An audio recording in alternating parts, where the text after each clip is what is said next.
Quiero entrar directamente, para no perder mucho tiempo, pero antes de entrar directamente en lo que es el tema en cuestión, de lo que es el 3D printing o fabricación aditiva, creo que sería un error no contextualizar la potencia que tiene este fenómeno, esta tecnología, pues que para muchos es cuasi mágica, ¿no?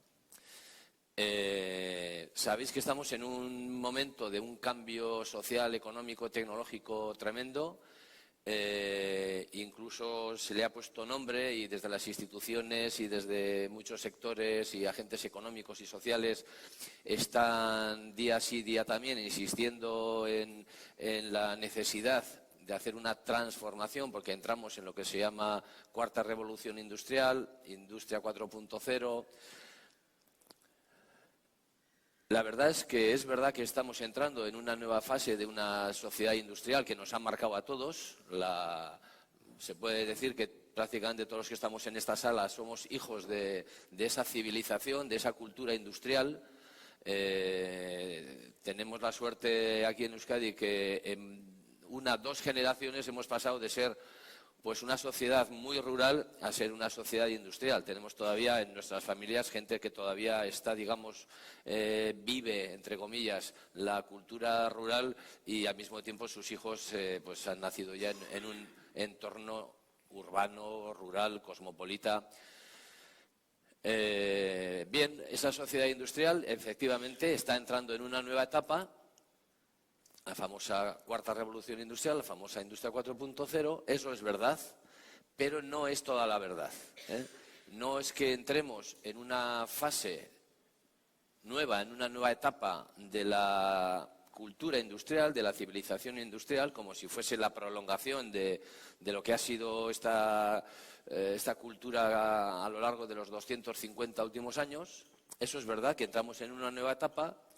Pero hay algo mucho más profundo, ¿no? Y es que asistimos a un cambio de época, un cambio de civilización tan importante, tan disruptivo, tan profundo y tan rápido, bueno, seguramente bastante más rápido que lo que supuso la entrada de la cultura industrial en la anterior civilización rural o agraria, como le queramos denominar, que venía arrastrándose a lo largo de 10.000 años con cambios mínimos y casi sin darse cuenta la sociedad se encontró con una nueva manera de fabricar, de comunicar, nuevas energías. Había un montón, nueva manera de educar, de concebir la familia, el trabajo, la cosmovisión, cómo distribuir, cómo comunicar.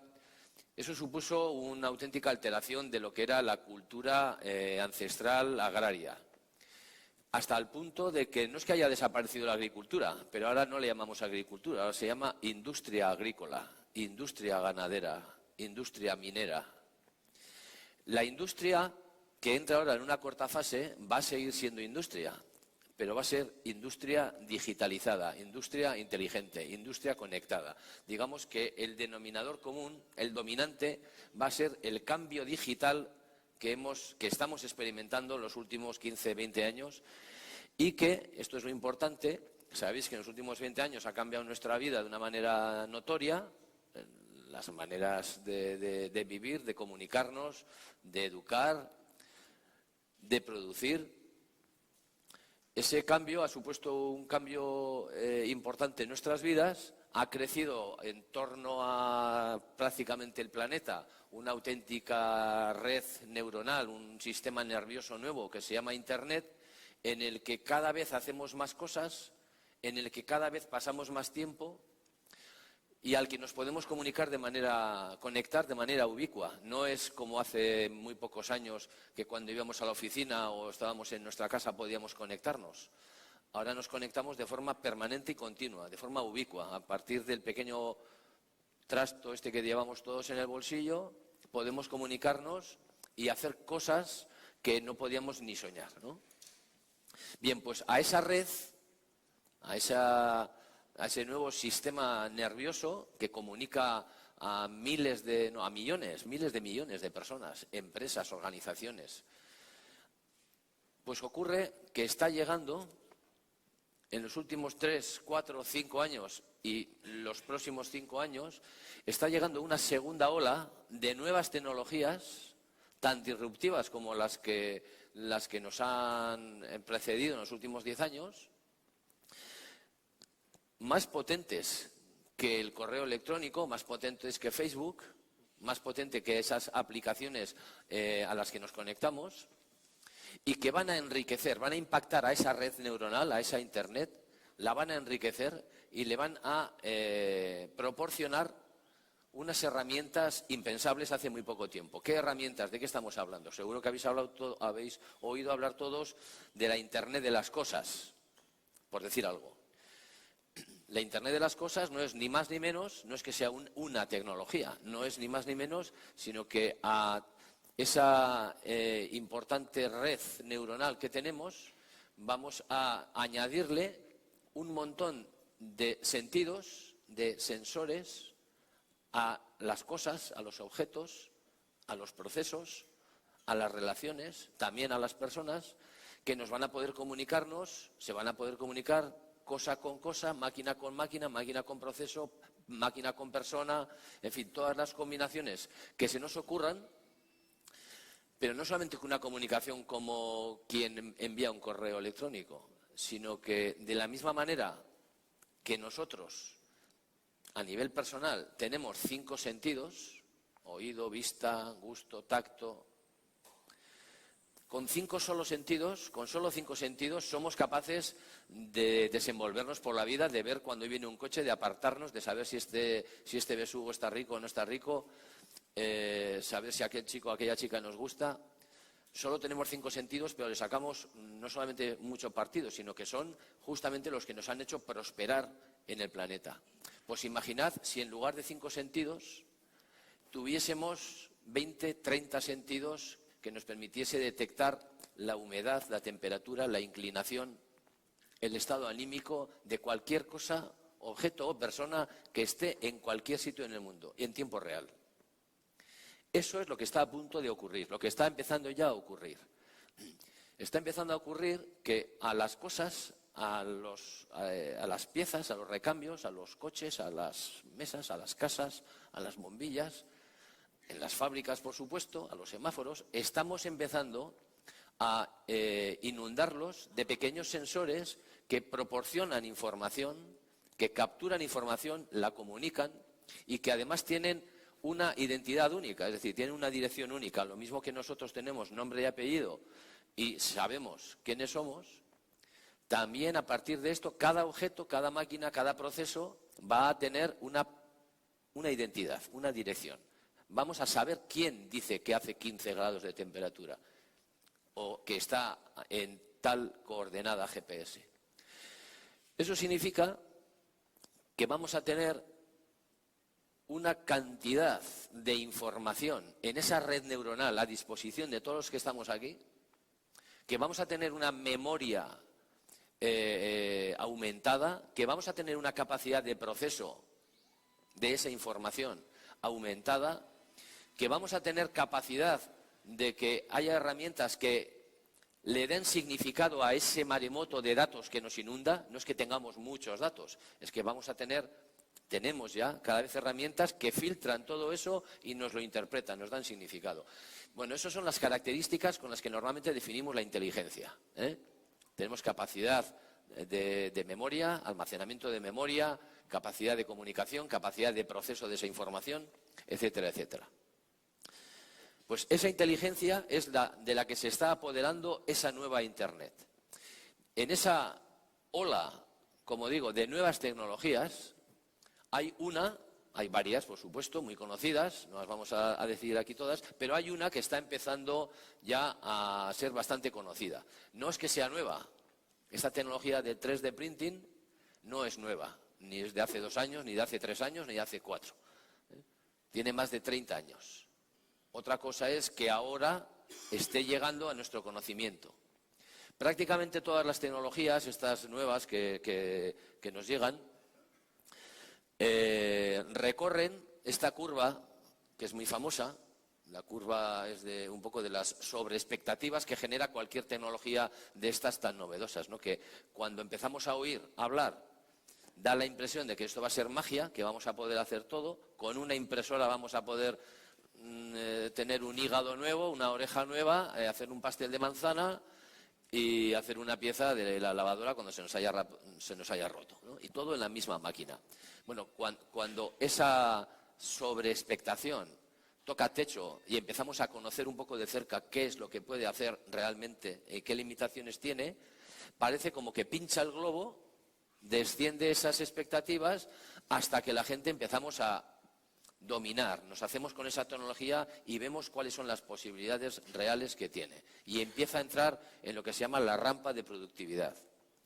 Bien, pues en lo que se refiere al 3D printing o fabricación aditiva, esta tecnología, si bien a nivel de usuario doméstico todavía está bajando la pendiente esa de que se pincha el globo, de que esto no es para tanto, sin embargo a nivel industrial ha entrado ya digamos, en la corriente principal, en la rampa de productividad. Si veis esta... No sé si funciona esto, sí. Si veis esta curva,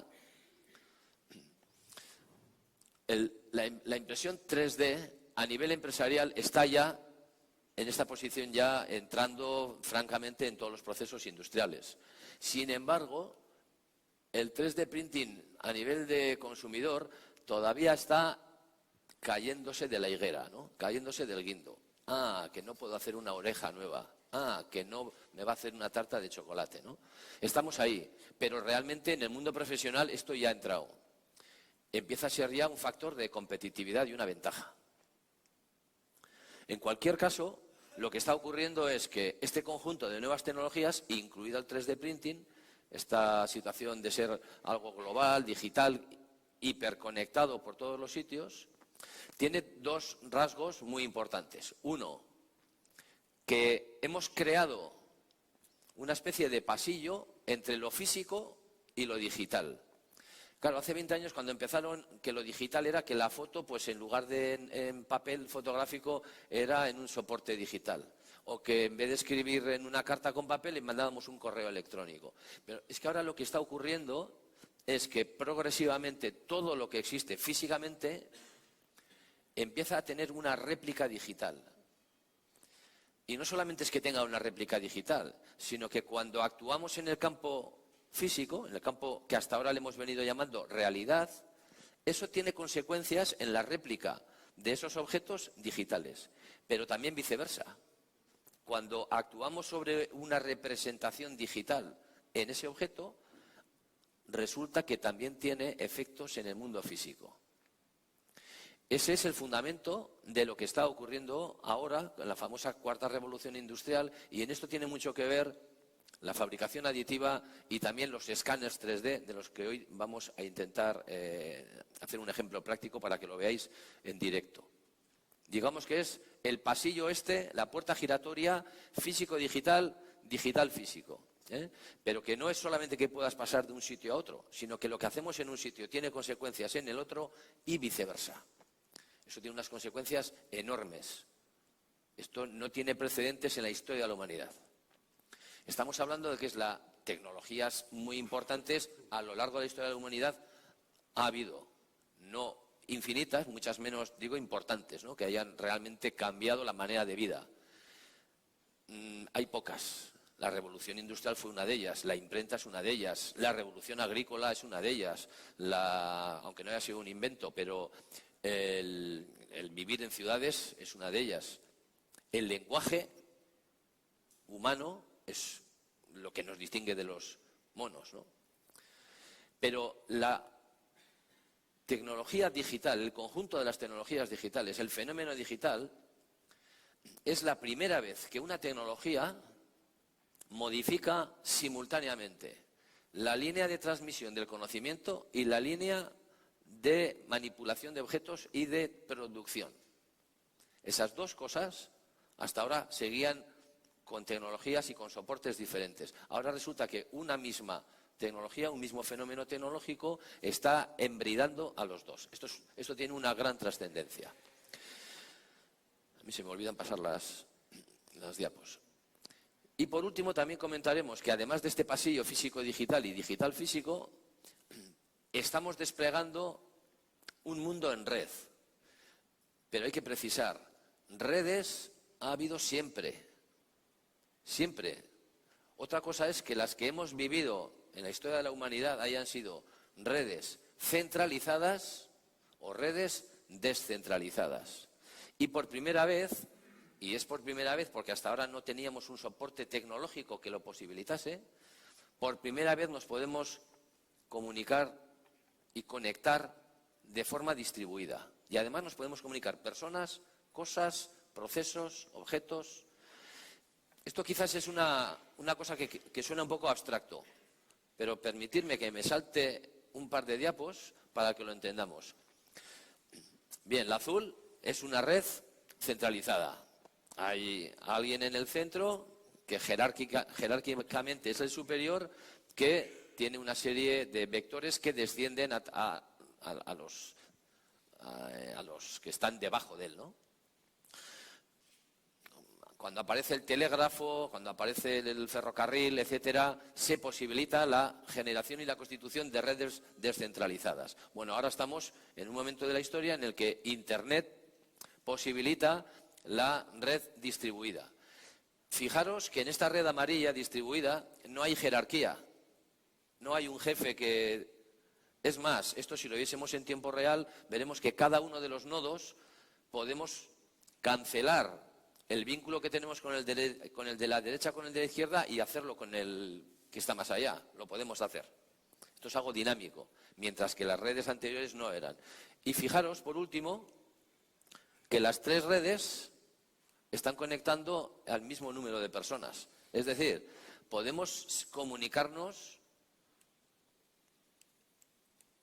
de una manera centralizada, descentralizada o distribuida. ¿Qué ocurre? Que pudiendo vamos a conectarnos de una manera distribuida. Las organizaciones que todavía están organizadas de forma descentralizada, no digo ya nada, las centralizadas, son los dinosaurios. Sean estas instituciones políticas, sean estas empresas, sean estas periódicos, esas están a punto de quedar fosilizadas. Las organizaciones, sean ciudadanas, empresariales, culturales, que apuestan por la comunicación entre pares, entre iguales, no solamente son más ágiles, sino que tienen todo el futuro abierto. El caso es que esta ola de nuevas tecnologías está condicionando nuestra vida ciudadana en las ciudades, en las redes de energía, en las redes de semáforos. Todo va a ser inteligente. También en las empresas. Las empresas están ya abordando lo que se llama la transformación digital, que no es una palabra de 5 duros, ni es una palabra abstracta, significa exactamente lo que dice. Lo que pasa es que es muy duro y no nos lo queremos creer. Significa transformar digitalmente todo. El diseño del producto, las operaciones que se hacen con ese producto, la logística, la distribución, todo. Pero es que no son solo las grandes empresas, o las pequeñas empresas. También los pequeños negocios, y de esto va a ir un poco el foco de esta tarde también, vamos a tener que digitalizarnos lo antes posible. Y va a ser una cuestión de supervivencia. Siento ser tan crudo, pero es así de claro. El tema es que las empresas están teniendo cada vez más, digamos, interés por parte de las instituciones, y hacen bien, de animarles a abordar cuanto antes este proceso de transformación digital, pero hay otros pequeños negocios o incluso a nivel ciudadano que el eco que nos llega es un poco lejano y todavía pensamos que no va con nosotros. Esto va con nosotros, va con nuestras competencias digitales, de las cuales si carecemos de ellas vamos a tener cada vez más problemas para encontrar trabajo. Esto es la razón. No es porque sea más bonito, ni más mágico, ni más futurista. Simplemente es que de la misma manera que la revolución industrial fue la palanca que movió la alfabetización masiva de la sociedad, porque para trabajar en la fábrica había que saber leer, escribir y cuentas, porque les interesaba a los que impulsaba la industria. De la misma manera, esa alfabetización ahora se va a ver aumentada y vamos a ver, nos vamos a ver presionados y presionadas para que aumentemos nuestras habilidades, lo que se llaman habilidades blandas. No es que seamos ingeniero de telecomunicaciones o carnicero o cualquier conocimiento básico que tengamos, eso es muy importante. Se va a tener que ir renovando permanentemente, luego veremos. Pero sobre todo es que vamos a tener que desarrollar algunas tecnologías, algunas habilidades que se llaman blandas, ¿no? En cualquier caso, a lo que voy es, transforma absolutamente todo y nos está llegando a nosotros. Entramos en lo que es el 3D printing. En este contexto de nuevas tecnologías que están modificando todo, cómo fabricamos, cómo vivimos, cómo comemos, cómo nos divertimos, etcétera, hay una serie de tecnologías que se llaman 3D printing o fabricación aditiva. Dos errores habituales que quiero abordar desde el principio. El 3D printing no son tecnologías de impresión. Impresoras 3D es una palabra trampa. No imprimen nada. Fabrican cosas. Son pequeñas máquinas de fabricación de cosas. Segunda, no es una tecnología. No existe la tecnología 3D printing. Existe un conjunto de tecnologías muy diferentes entre ellas, con propósitos y objetivos y funciones muy diferentes entre ellas, insisto lo de muy diferentes, pero que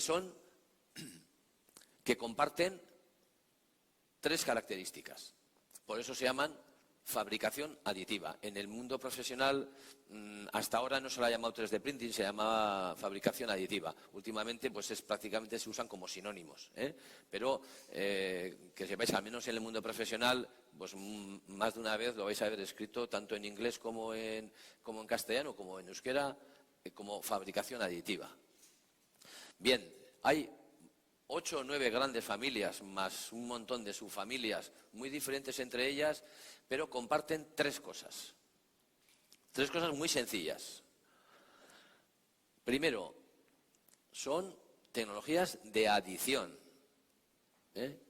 No arrancan viruta. No son sustractivas.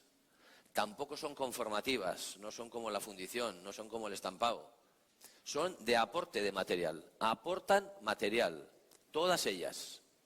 Las 9 o 10 familias que podamos diferenciar, todas ellas aportan material. Segunda característica que comparten todas, lo hacen capa a capa. Aportan una capa, luego aportan otra, luego otra, luego otra, luego otra. Es como si cogiésemos el diseño de lo que vayamos a hacer, este teléfono, y lo loncheásemos como si fuesen lonchas de chorizo, y ahora vamos a hacer una a una. Cada una de esas secciones muy finitas es la que vamos a hacer. Lógicamente, cada una de esas secciones, pues alguna será un poquito más ancha, otra un poco menos, que es la que conforma pues este zapato. Aquí tendrá una capita muy, muy fina, que tendrá que subir hasta aquí más ancho, etcétera, ¿no? Y por último, la tercera característica es que la construcción, la fabricación aditiva, siempre parte de tener un archivo, un modelo 3D digital. ¿Qué es un modelo 3D digital? Bueno, todos los que estamos aquí sabemos que imprimir en una impresora de las que tenemos en casa o en la oficina, la normal, la que mancha papel, si queremos sacar una foto o sacar un texto de Word, pues tenemos que tener un archivo. El archivo JPEG, el archivo DOC. Bueno, pues ahora hay otros archivos que tienen la información 3D de cualquier objeto. Si no tenemos ese archivo, no podemos imprimir o fabricar aditivamente. De la misma manera que en una CNC tampoco va a poder trabajar si no tiene un archivo digital. No vas y le dices tú, haz esto o haz lo otro. Se lo tienes que pasar digitalmente. Por eso digo que no nos damos cuenta, pero en los últimos años lo digital es lo que está ocupando el lugar que fue la electricidad en su momento, ¿no? Es la base de todo.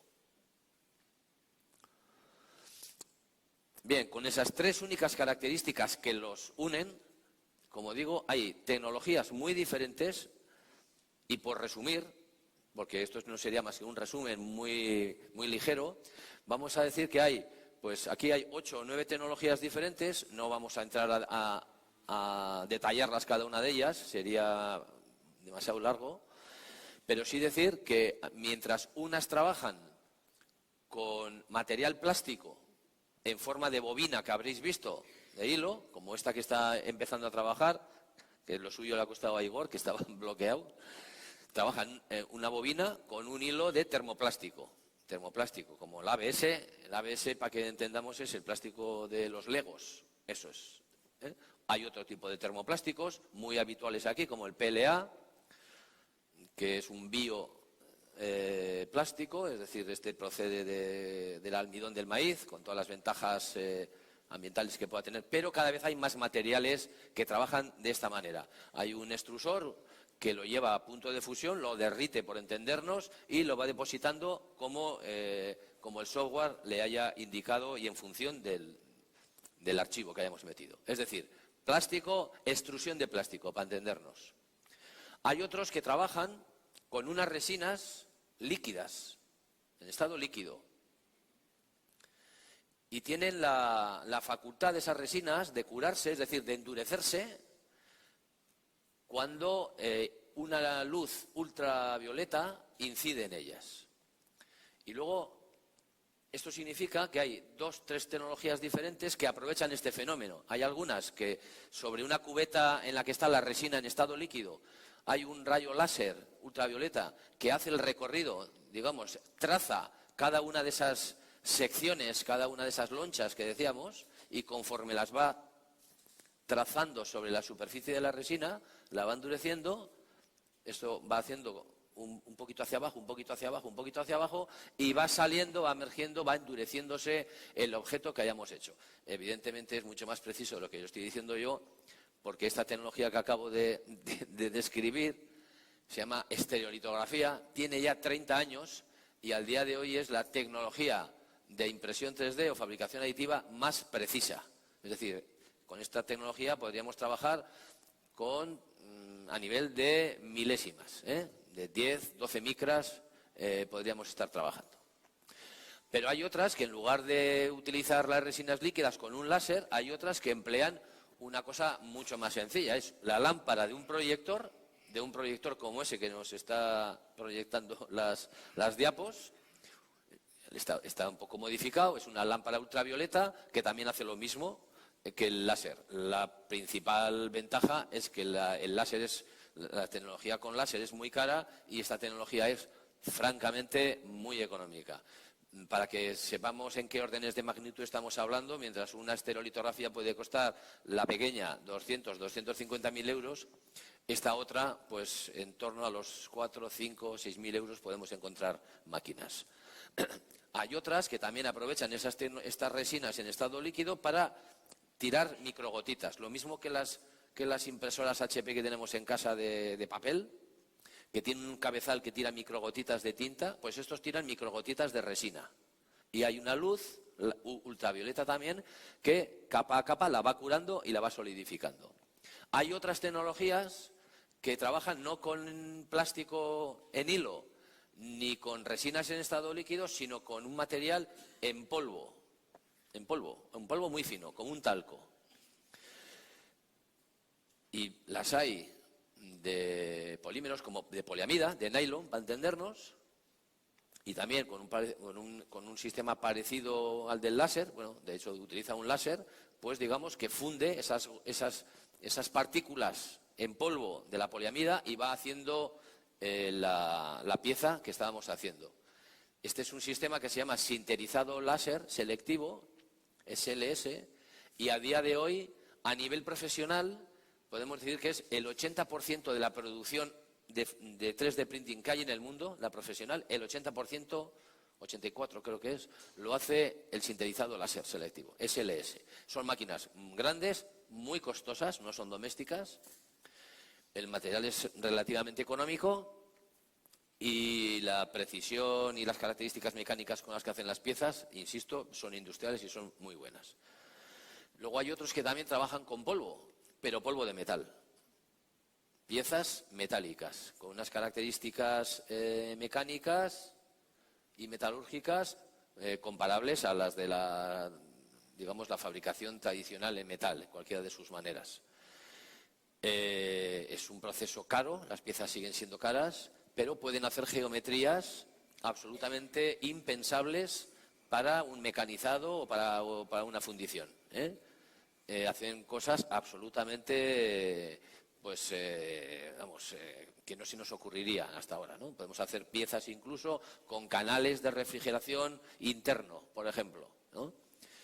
Cosa que un mecanizador actual pues diría, eso hoy no se puede hacer. Pero claro, no es que lo diría el mecanizador, lo diría el diseñador industrial. Bueno, pues ir rompiendo esos clichés va a ser importante. Y por terminar, también hay otra tecnología en polvo que trabaja, en esta ocasión, el polvo es una especie de yeso, por entendernos, es silicio, y en lugar de una fuente térmica, en vez de un láser que vaya pegando las partículas de ese polvo, es un aglutinante químico, un ligante que las va ligando, con la particularidad añadida de que hay algunos modelos que pueden trabajar en color, a todo color. A todo color, quiero decir, a todo color. Esto no está pintado, para que os hagáis una idea. Todos los colores que hay en el Photoshop los podemos poner en una pieza a nuestro servicio. Otra cosa es que a nivel industrial, pues los colorinchus, pues tampoco es que se lleven mucho. Pero en otro tipo de negocios puede ser una ventaja competitiva. Luego veremos. Bien, todas estas tecnologías, si alguno tiene interés luego, las podemos precisar y detallar más. También pueden ayudarme mis compañeros si queréis luego. Conforman, como digo, un grupo de tecnologías de fabricación, de tal manera que los industriales, que cualquier empresario sabe que en el mercado, además de poder utilizar sistemas de mecanización o de fundido, o de estampación o de laminado o de forja, etcétera, etcétera, etcétera, además existe la estereolitografía, la extrusión de plástico, el sinterizado láser, etcétera, etcétera, etcétera, que no vienen a sustituir a los otros, que vienen a complementarlos. Que cualquier empresa que se dedica a, me da igual, a mecanizado, fundición, utiliza también otras tecnologías. La hegemónica y la más importante en cada caso será la fundición, el mecanizado, pero utiliza otras complementarias directamente en el taller, o si no la saca a otra empresa para que le haga algunas tareas. Y aquí va a ocurrir lo mismo. La fabricación, algunas de las tecnologías de fabricación pueden quizás ayudarnos a nuestros procesos, y en otros casos no solamente pueden ayudarnos, sino que será la actividad principal. Ya veremos. Con esto quiero romper un poco esa magia potagia del aditivo. No existe magia, son tecnologías con sus limitaciones. Tienen unas ventajas enormes y tienen algunas limitaciones. Como digo, esto significa que hay máquinas de todo tipo, de todas tecnologías, de todos los precios, accesibles para unos o no accesibles, en función de si somos un particular, si somos un pequeño negocio o si somos una empresa ya, pues ya con cierta envergadura, ¿no? Para que os hagáis una idea, esta de la izquierda, que tenéis en el ángulo superior izquierdo, tenéis una de extrusión de plástico, FDM se llama, FDM es la tecnología, la máquina se llama Ultimaker, es la que estáis viendo ahí funcionando directamente. Esta es una máquina que hace piezas increíbles, tanto para uso doméstico, para uso de servicio en un taller o también para empresas. Podemos hacer piezas industriales, según cuáles, evidentemente, no un palier, o artísticas. Estas piezas que veis aquí, de plástico, están todas hechas con una máquina como esa. Puede hacer cosas muy complejas, muy económicamente, con bastante precisión. Esos pueden trabajar entre 50 a 100 micras, y con tolerancias según para qué aceptables, según para qué inaceptables. Esta otra de color azul que tenéis ahí es la misma tecnología, pero formato gran tamaño, gran formato, quiero decir. Pues esto hace piezas de hasta de 1 metro. Lógicamente no es para tener en la oficina, sino es para tener en un taller. La otra que está en el ángulo, en esta de aquí, este ángulo de aquí, es la misma, solamente que esté la puerta abierta para que veáis que las bobinas de plástico que utiliza pues ya son bastante grandes, de 5 kilos, de 8 kilos. Estas son industriales. Las que tenéis por el centro son estas otras tecnologías más industriales que os he comentado, excepto esta que parece un poco marciana de color rojizo, anaranjado. Esta es una máquina que vale, como os he dicho antes, aproximadamente unos 5.000 euros.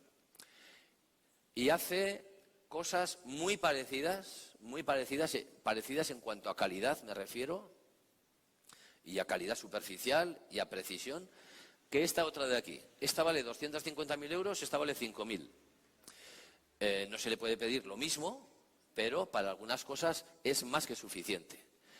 Por último, esta que tenéis abajo es una máquina representante del mundo de la impresión 3D sobre metal. Así son las máquinas. Estas son unas máquinas que necesitan instalación, necesitan atmósfera inerte, utilizan gas, argón o nitrógeno, etcétera. Y estas ya son digamos, estas ya son máquinas complejas. Estas son máquinas complejas.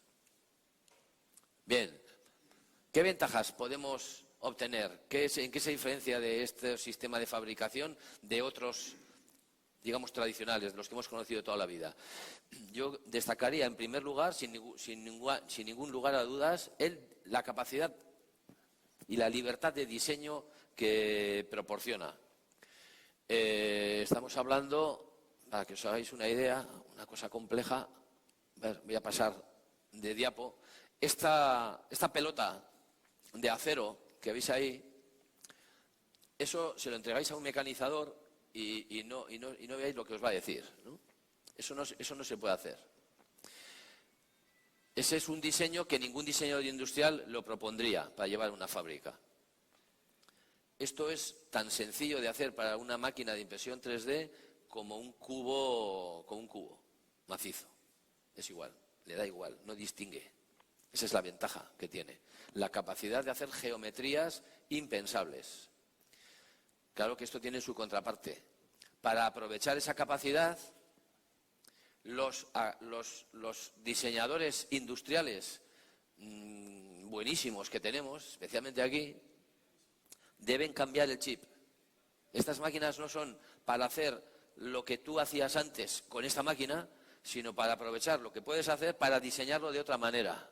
Te permite centrarte en la función para la cual el cliente te ha pedido que hagas algo y no tienes por qué hacerlo de la misma manera.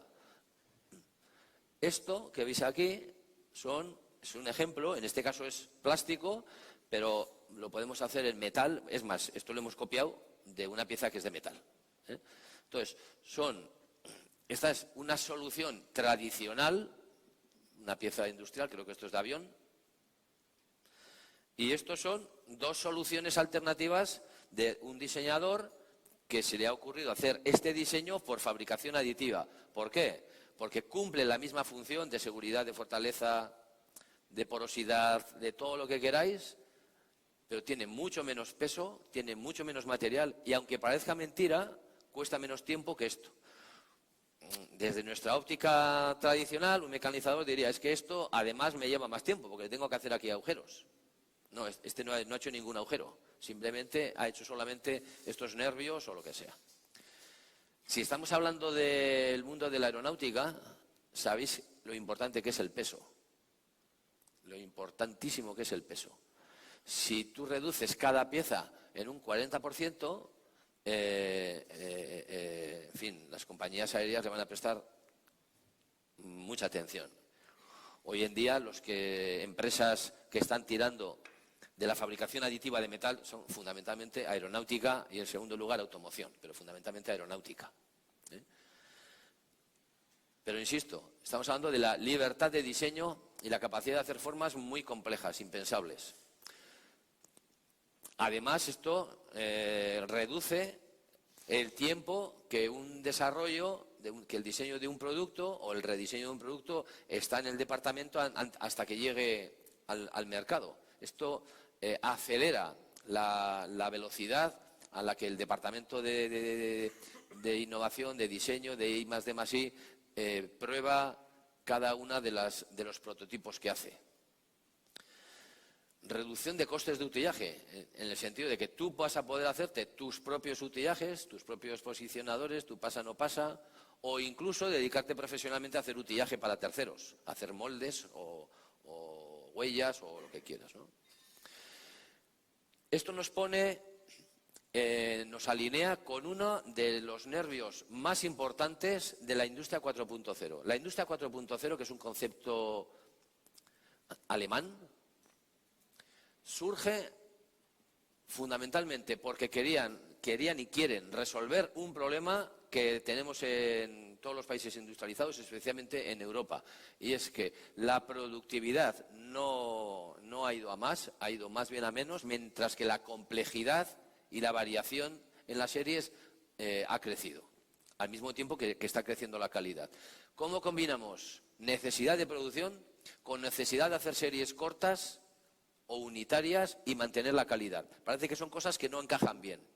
Pues la manera de que encajen, según los impulsores de este concepto Industria 4.0, que ya nos inunda absolutamente todo, es la digitalización de todos los procesos y la utilización de estas tecnologías nuevas que se llaman habilitadoras, entre otras la fabricación aditiva, que nos va a permitir hacer series cortas o series unitarias a un precio competitivo.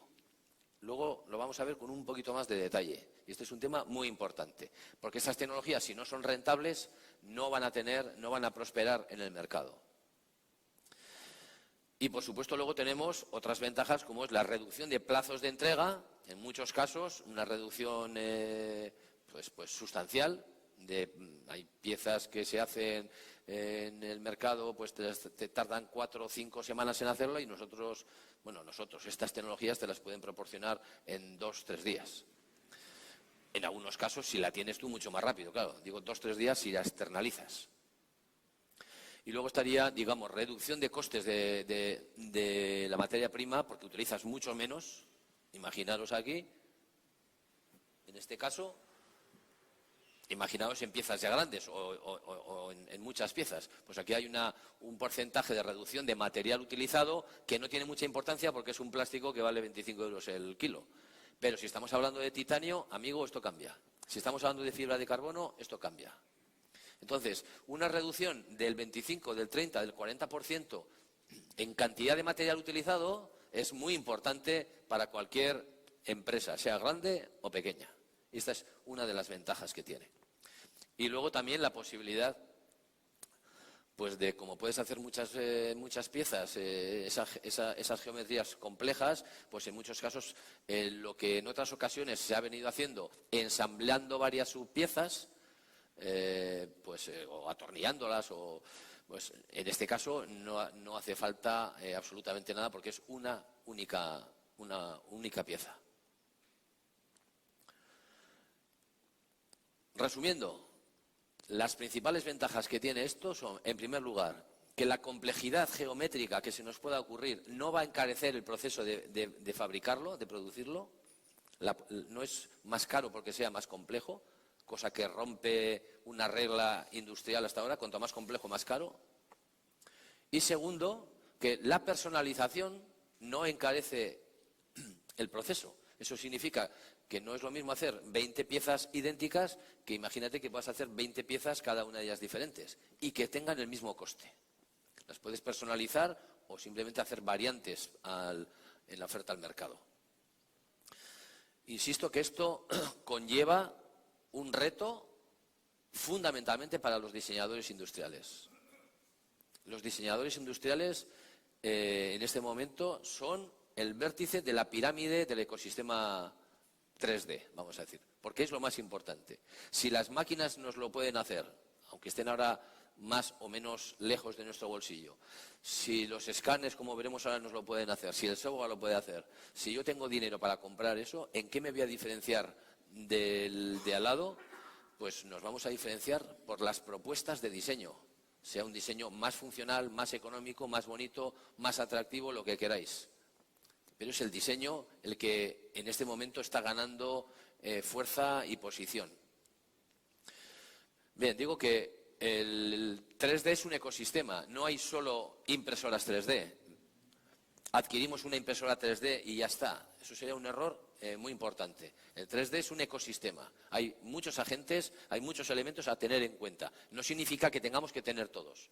Simplemente digo que hay que tenerlos en cuenta. Están las tecnologías y las impresoras, están los escáneres 3D, que ahora enseguida, a continuación, vamos a ver uno funcionando, uno pequeño, uno doméstico, pero que son dispositivos que nos permiten capturar un objeto, posiblemente ahora Javier nos hará Esta es una escultura que podía ser uno de vosotros cualquiera, en vivo, o una pieza industrial.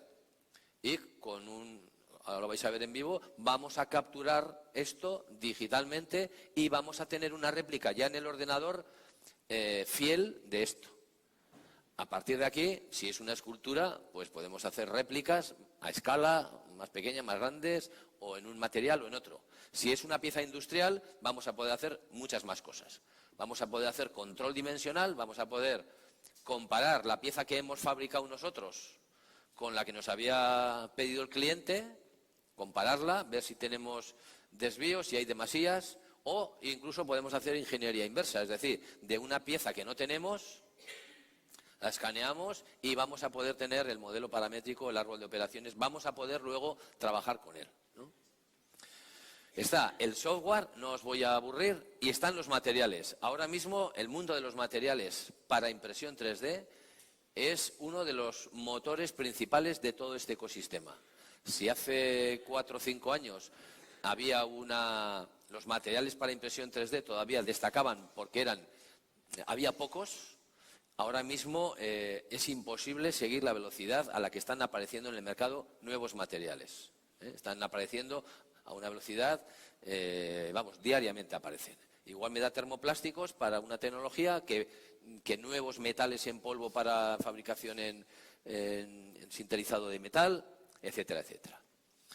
Y luego está, como digo, en el vértice, el diseñador, sea un diseñador, un artista, para diseñar un zapato, o un artista para luego poder manipular algo. Esto está hecho en plástico blanco.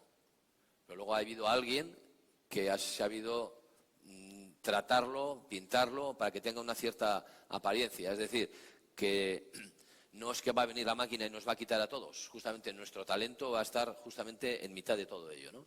Y luego estarían pues marketplace, centros de producción que utilizan esto ya como negocio, etcétera, etcétera.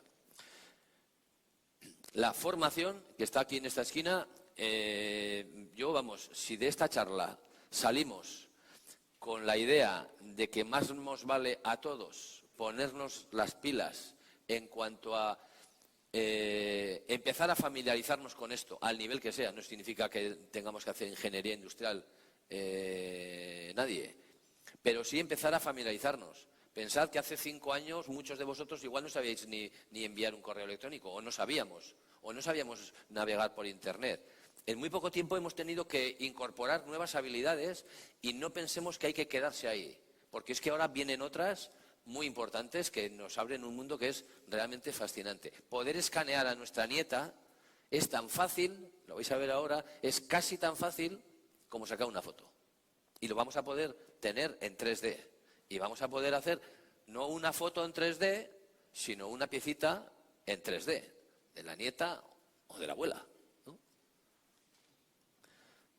A nivel industrial es otra cosa, pero a nivel de un pequeño negocio, yo le decía a Pedro el otro día, tenéis aquí, ¿cómo es el Bercholari? ¿Lizardi o quién es? Lizardi, ¿no? O Baserri. Estuvimos pensando la posibilidad de escanearlo para poder traerlo aquí. Al final no hemos podido desplazarnos. Pero quiero decirte que hay 1000 posibilidades que se os pueden ocurrir a pequeños negocios o comerciantes que estéis por aquí. Decía que es muy importante el tema de la rentabilidad. ¿Para qué sirve y para qué no sirve esto? Esto no sirve al día de hoy, ninguna de esas tecnologías no sirven para hacer producción en masa. Es decir, si tenéis que hacer 500 ejemplares de algo, esto es inviable. Pero en sentido contrario, si vais donde una empresa que hace inyección de plástico y le pedís que os haga un ejemplar de algo, os va a salir muy caro. O si le pedís una pieza en aluminio, os va a salir muy caro, porque tiene que hacer el molde, tiene que hacer varias operaciones, le va a costar tiempo y dinero. Y tú solo le pides una pieza, luego todo el coste asociado va a ir repercutido a esa pieza. En el caso del aditivo, lo que ocurre es que el coste de una unidad es muy económico comparado con los procedimientos tradicionales. Es esta raya horizontal que veis aquí. Mientras que la fabricación tradicional hace lo que llamamos todos economía de escala. Si me pides una pieza, el precio de una pieza es muy alto. Conforme más piezas me vas pidiendo, 5.000, 10.000, 15.000, 20.000, empieza a salir muy económico cada pieza. Con el aditivo no. Con el aditivo una pieza te vale esto, que es mucho más barato que esto, pero 500 piezas también vale cada una lo mismo. Es decir, no hace economía de escala. Entonces lo que hay que buscar será, en cada caso, es este punto. ¿Cuál es el punto? ¿Hasta cuántas piezas me puede salir más económico? Teniendo en cuenta además que esta raya horizontal que veis aquí, esta línea, cada vez está más abajo. Porque cada vez las máquinas son más económicas, el software es más económico, los materiales son más económicos. Significa que conforme va bajando esta raya, toda esta área en la que tiene ventaja el aditivo, como esto va a bajar, nos vamos a desplazar también hacia la derecha. Cada vez va a ser más rentable hacer series un poco menos cortas, ¿eh? Esa va a ser la tendencia a futuro. ¿Para qué sirve esto? Esto sirve lo mismo para hacer un prototipo, que es para lo que la gente cree que sirve, para hacer un prototipo, hacer una pequeña maqueta. ¿Hay que correr más? Sí. O para hacer utillaje, un molde o un posicionador en el taller, o para hacer, en algunos casos, pieza final. Muy pocas veces pieza final, pero cada vez más, pero todavía proporcionalmente menos. Pues voy a correr.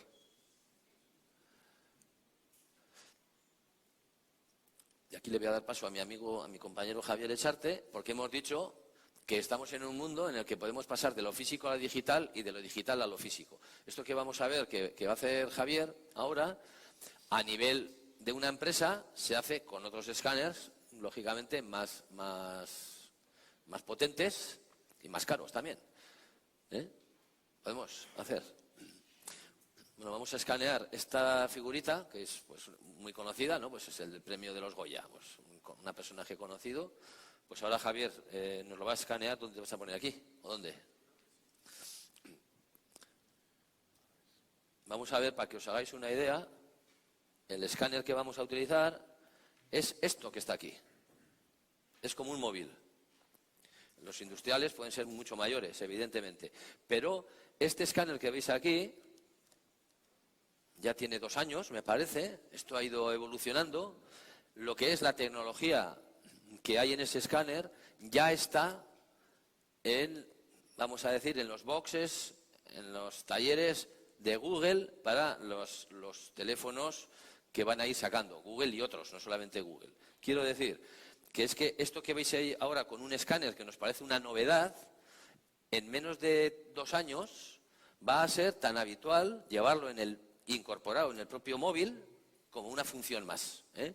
Y la capacidad de proceso que tiene ese artefacto, pues la vamos a llevar ya en el móvil. De tal manera que desde el móvil podremos digitalizar un objeto y que automáticamente genere el modelo 3D. ¿Eh? Eso es por lo que es interesante que lo podamos hacer. ¿Necesitas alguna cosa? O sea, este es un proceso habitual, solo que en pocas ocasiones se ve, digamos, en un entorno no industrial, ¿no?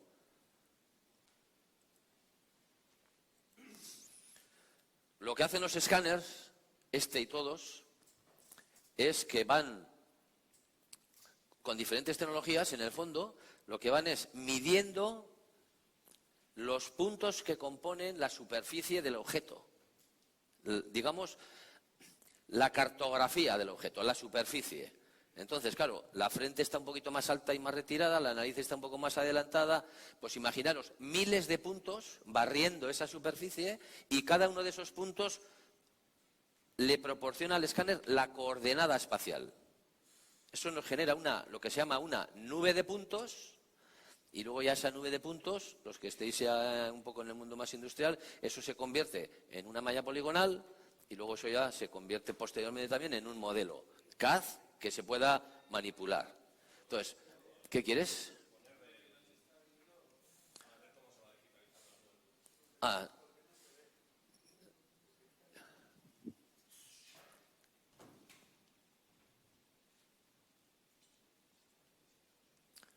quita si quieres la...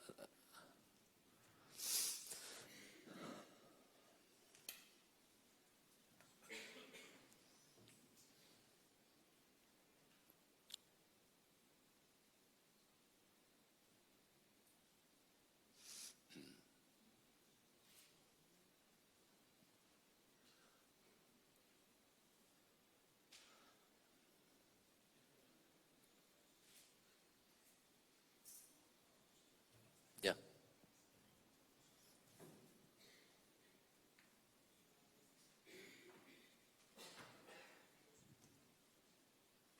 Bueno, esto tiene un poquito más de dificultad por la conveniencia de poder proyectarlo aquí, ¿eh?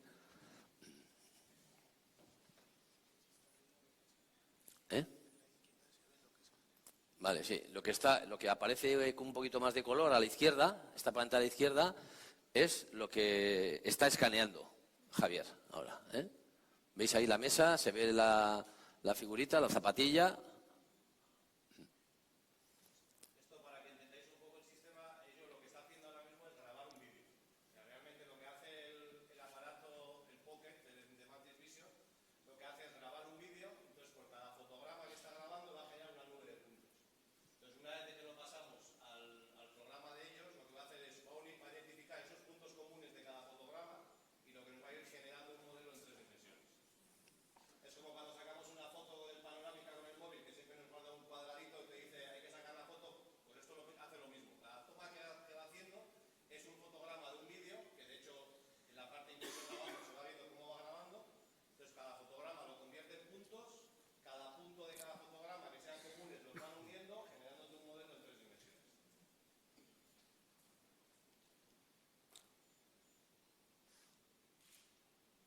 Y lo bueno que tiene es que no vamos a necesitar saber nada de lo que ha comentado Igor para poder manejarlo.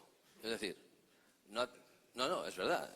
Yo uso mucho el coche y si me haces abrir el capó no sé diferenciar nada, pero yo lo uso todos los días, el coche. Llevo 1,5 millones de kilómetros recorrido, pero soy un negao. O sea, yo voy con ruido y al taller, yo no abro el capó. Pues con estas tecnologías va a pasar igual, ¿eh? Vamos a poder llevar un escáner en el bolsillo y la vamos a usar, lo mismo que usamos ahora el smartphone y hacemos una llamada, mandamos el correo, consultamos internet, compartimos una noticia. Bueno, pues vamos a poder compartir una escena en 3D, se la vamos a poder enviar a nuestro familiar o a nuestro amigo que esté en Santiago de Compostela y él podrá verla en 3D e incluso podrá utilizarla.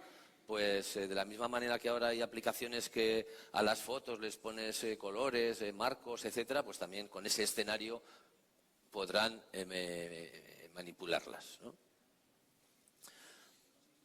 Bien, imaginaros lo importante que tiene esto, sobre todo a nivel industrial y los escáneres industriales. Es decir, cualquier cosa que tengamos física, podemos obtener su réplica digital, ¿eh?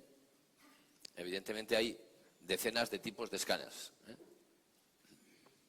Vas a poder, ahora vas a mostrar el archivo que tienes, ¿no?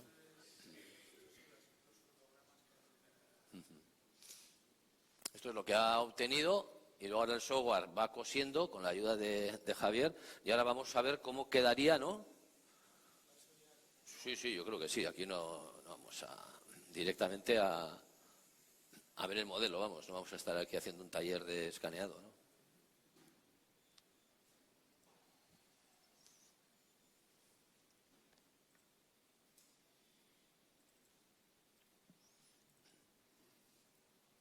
Claro, una vez que tengamos ese modelo, lo vamos a trabajar, es decir, lo vamos a enviar a una impresora que puede ser de metal o de plástico o de poliamida o de lo que queramos, ¿eh? Ya veis que esa nube tan oscura que veíais, en fin.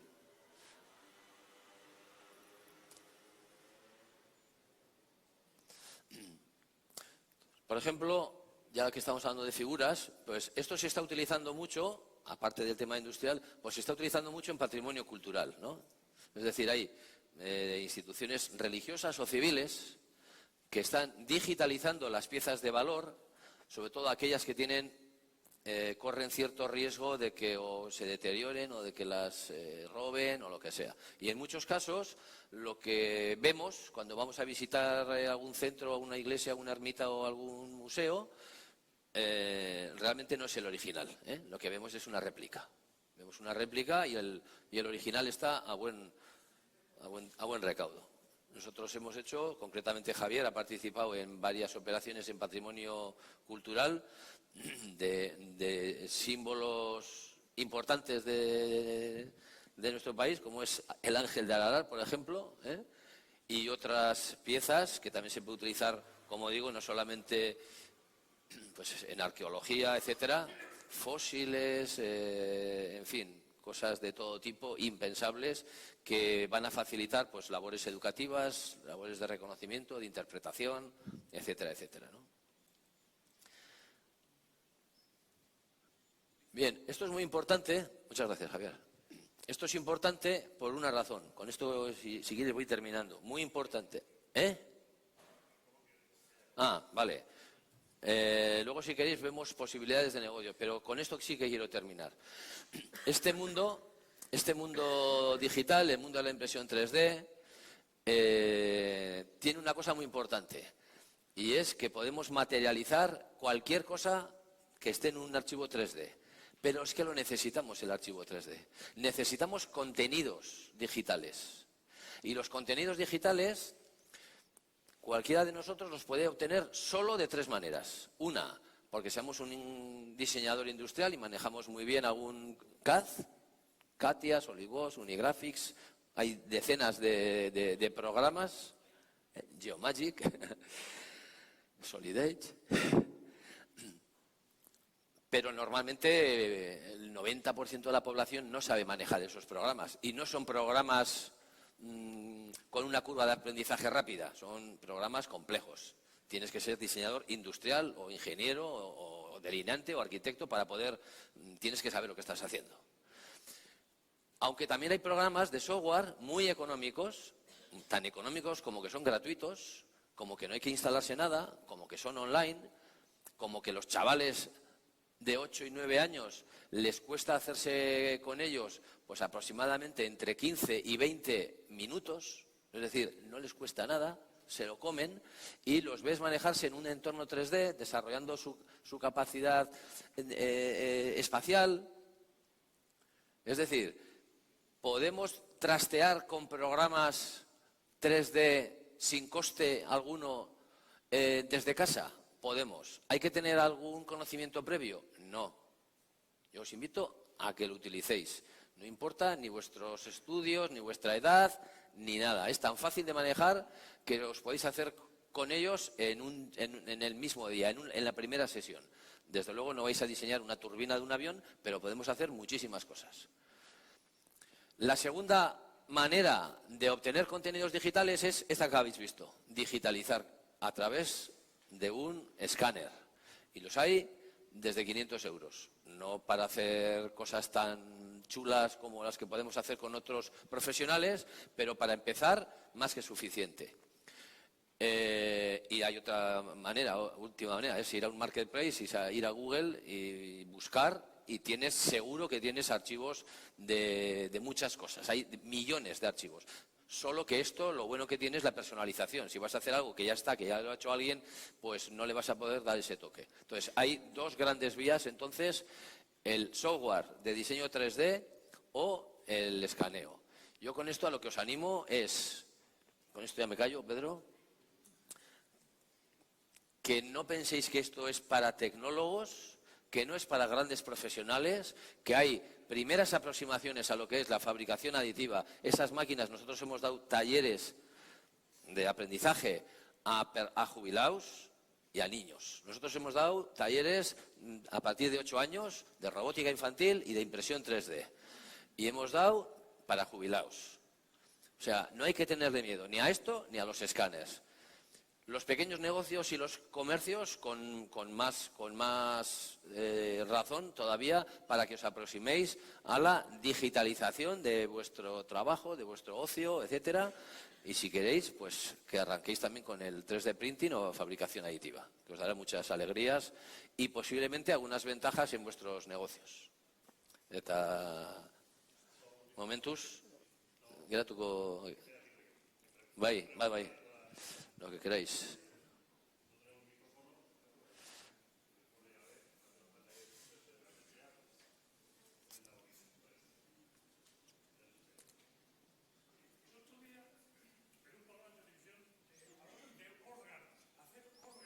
Sí. A ver, eso está en el laboratorio, se puede hacer, se están investigando y tiene... Pero vamos, esto no es para estas Navidades, ¿eh? Pero sí que se está trabajando en varias líneas. Por ejemplo, a nivel de tejido epitelial, piel, eso hay muchas líneas en activo, incluso muy cerca de aquí, ¿eh? Eso no es una... Es decir, eso sí está en laboratorios. Está ya algunas aplicaciones concretas que sirven para la unidad de quemados, etcétera, que te puedes hacer piel de tu propia piel, es decir, a partir de células tuyas, células madre, empiezan a desarrollar, mediante técnicas de 3D printing, pues tejidos. También se están metiendo esos tejidos, yendo un poquito más allá, también se están metiendo con los cartílagos. Y yendo un poquito más allá, ahí empieza a haber cosas con órganos. Pero eso está todavía en investigación. Se habla que si hígados, que si riñones, sí. De 2 milímetros cúbicos, porque es muy complejo. Pero eso es una línea que ya está en marcha. Pero las posibles derivadas que tiene eso son todavía más inquietantes de lo que nos parece. Porque, aunque personalmente, esto es una opinión personal, pienso que eso va para un poquito para largo. Bueno, para largo relativamente, vamos. Yo creo que los que estamos aquí lo vamos a ver. Pero no es para pasado mañana. Sin embargo, hay una derivada de esas investigaciones que ya hay algunas empresas que son spin-off de los centros tecnológicos que lo estaban investigando en Estados Unidos, que dicen, a ver, si yo sé hacer piel, a partir de la célula madre de un paciente puedo desarrollar 40 centímetros cuadrados de piel, también sé hacer cuero. El cuero es la piel de los animales. Y si sé hacer fibra, también sé hacer músculo, sé hacer filetes. Es decir, eso que habréis empezado a oír hablar de que hay carne, esto, no habéis oído campanas y no sabéis dónde. Va un poco por ahí, ¿eh? No van a ser, digamos, los filetes de la sidrería Martincho, pero grandes necesidades de los ejércitos, etcétera, para llevar aquí o a la luna o lo que sea, pues cabe la posibilidad de que algunas cosas de alimentación puedan entrar. Y luego, lo que es productos de, creo que se llama marroquinería, hechos con piel, bolsos, etcétera, pues se van a poder hacer de esta manera, lo cual nos deja la ecuación en el punto de que quizás no hay que tener tanto ganado ni para alimentación, ni para artículos y complementos. Eso queda, pero no creo que sea para mañana ni para pasado mañana, pero va por ahí, ¿eh? Eso en cuanto a lo que es el tema biomédico y así, ¿eh? Pero hay algunas cosas francamente interesantes que sí que las vamos a ver, sí.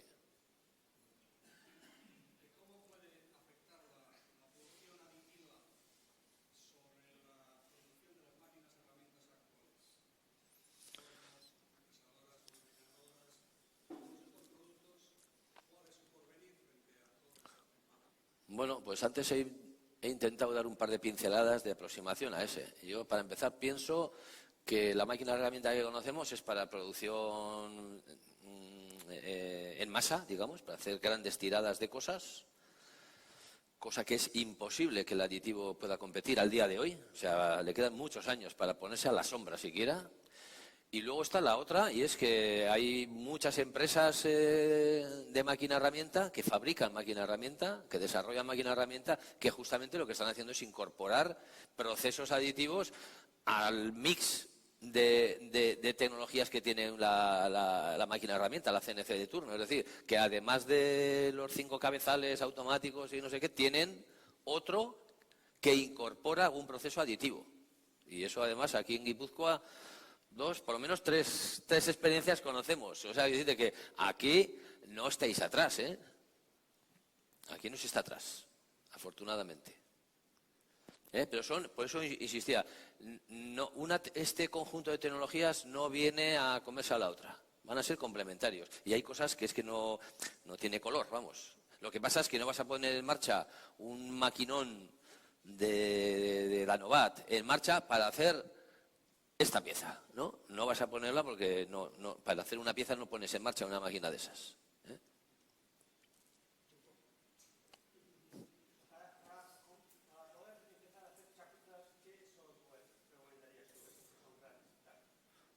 ¿Para hacer chapuzas? ¿Para salsear? No, para diseñar. Tinkercad. Si es para el nieto, Tinkercad. T de Tarragona, I de Italia, N de Navarra, K, E, R, no, sí, C, A, D. Tinkercad. Gratis, online, fabuloso, y tienes al nieto que no te va a dar guerra en 5 horas. Vas a estar ahí.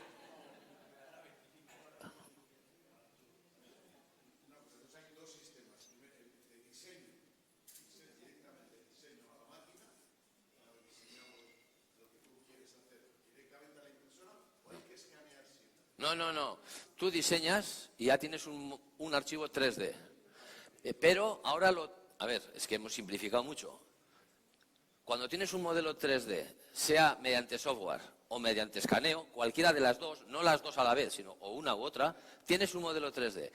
Ahora eso lo tienes que pasar por otro software específico, que son automáticos y gratis en muchas ocasiones, o si no son que vienen ya con la propia compra del equipo, que lo que hace es, digamos, transformar ese archivo 3D en algo entendible por la máquina, que lo lleva al lenguaje máquina, lo lleva a hacer un G-code. Y eso tiene un proceso de slicing, en fin, varias cosas. Y además le dices, quiero que me hagas 2 piezas, quiero que me la hagas así, o así, o así. Pero, sí, son archivos STL los que... Sí.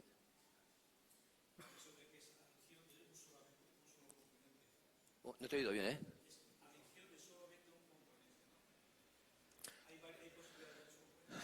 Sí.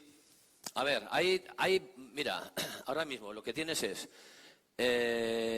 máquinas, o sea, tecnologías que combinan varias materias, materia prima, varios materiales para hacer un tercero. Es lo que se llaman materiales digitales. Por ejemplo, en una de las tecnologías que existe, que se llama multijet o polyjet, dependiendo de qué marca, es la misma tecnología, que lo que hace es, tiene unos cabezales que tiran microgotitas de ese material, ¿no?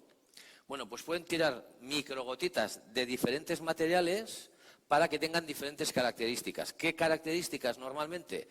Pues de 2 tipos, o más rígido o más elástico, o monocromo, o, ¿cómo es? Polícromo. Ahora se está jugando con eso.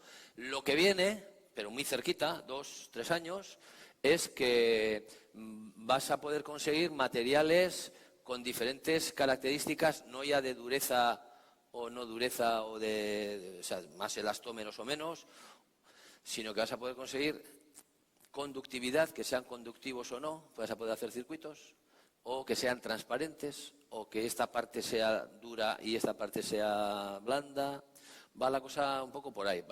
Vamos a tener, en fin, bastantes novedades ahí en los próximos años. Y luego está cosas muy elementales, con máquinas de esas, que en lugar de un extrusor tienen 2 o incluso 3, y entonces lo que te hacen es, bueno, pues cuando estoy en la cota hasta aquí, hasta la pajarita, en blanco, y cuando esté esta cota entra el otro extrusor con negro. O, en fin, tienes un pequeño juego que no se utiliza mucho, pero que se puede utilizar. De hecho, se usa más que por el color, se utiliza porque en algunas tecnologías como esta de FDM se genera soporte. Soporte quiere decir que cuando está construyendo, pues por ejemplo, vamos a imaginarnos, cuando está construyendo, me lo imagino, no, esto mismo. Cuando está construyendo por aquí está muy bien, pero cuando tiene que construir este diente que está en el aire, ¿esto cómo lo hace? No puede. Entonces lo que hace es automáticamente genera desde abajo un soporte. ¿Qué es un soporte? Como si dijésemos un andamio. Construye un andamio para que cuando llegue aquí el cabezal pueda apoyarse en algo y depositar el material que va a ser finalmente el diente. Si no estaría ese andamio, se caería. Por ley de gravedad, se cae. Eso es para lo que se utilizan los dos materiales. O material constructivo y material de soporte, o si no, color o características de diferente SORE, ¿no? De diferente elasticidad. ¿Cómo? No te digo bien. Un andamio que luego lo retiras. Lo puedes retirar de forma mecánica, con un alicate o la mano a veces, o a veces de forma soluble. Lo echas y se retira solo. No, esa es la clave. Que eso que dices tú es sustractivo. Eso es arranque de viruta, sería. Y esto es aditivo, va aportando material.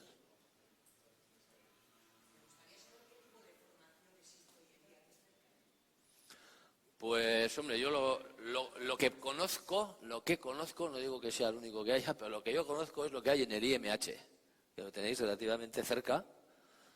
Igor os puede, además, Igor, aparte, está ahí. Ah, pero no conozco.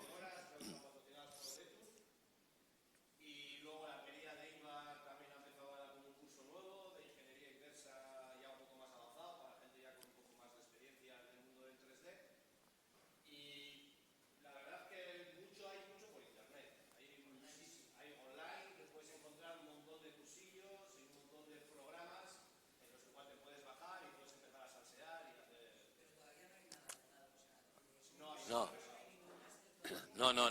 regla nada.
¿De? Bueno, sí, no solo, pero sí he hablado de eso, sí. Sí. Pues depende del material que utilicemos y de la tecnología. Pues, por ejemplo,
Sí, sí.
El Glicon.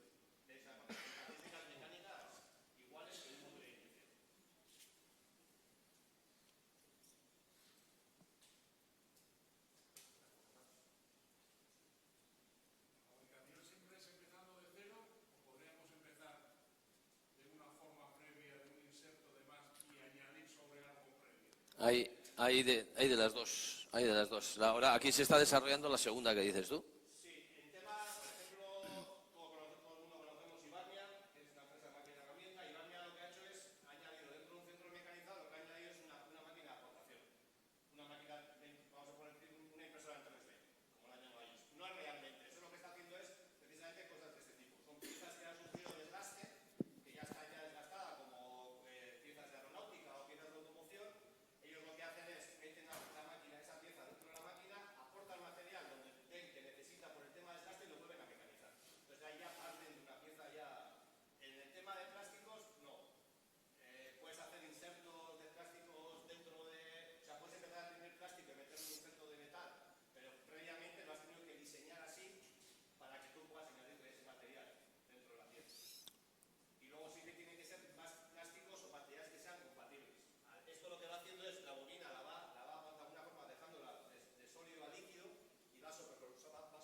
Oye, antes de que se me olvide, luego si queréis, podéis acercaros a ver cómo trabaja, si es que no habéis visto nunca, porque es que antes hemos tenido algún problema inicial, pero bueno, ya está trabajando.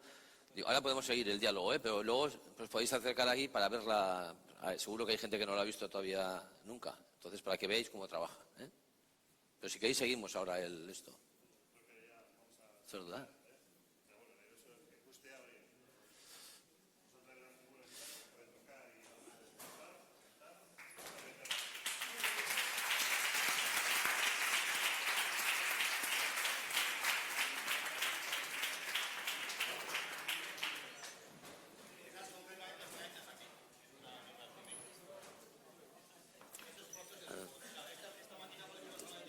Esta es un poco frágil, ¿eh? Esta os voy a pedir que la...